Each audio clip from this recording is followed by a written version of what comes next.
Le pire démarrage de son histoire en Ligue 1 avec un point en 4 journées.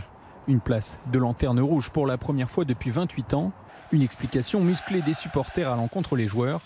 L'OL 2023-2024 est au fond du trou.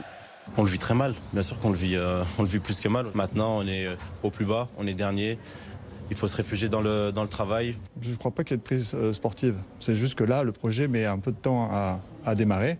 Notre projet, c'est quand même pas un projet de court terme. C'est un projet qui va prendre du temps. On ne va pas tout changer en 6 semaines. Du temps, l'OL n'en a pas s'il veut atteindre les objectifs fixés et retrouver un rang digne de ses ambitions.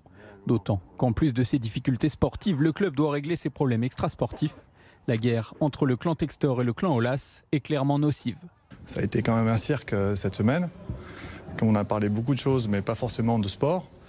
Que je pense que jusque-là, il y avait même une coutume. Dans les 36 dernières années, on ne parlait pas le jour du match pour ne pas influencer les joueurs. Et je pense que c'est ce qui s'est passé ce matin. Voilà. Dans ce marasme, l'OL a quand même une chance, la trêve internationale qui va lui permettre de couper et de chercher des solutions pendant 2 semaines. Quand tu regardes le classement, quand tu te retrouves dernier, c'est qu'il y a un problème, quoi. Mercredi, on va en discuter parce qu'il faut, si tu n'as pas conscience qu'il y a un problème, tu ne peux pas régler le problème.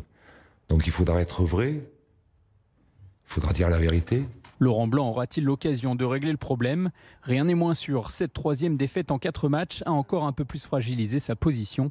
D'autant qu'une trêve internationale est souvent vue comme une bonne opportunité de changer l'entraîneur.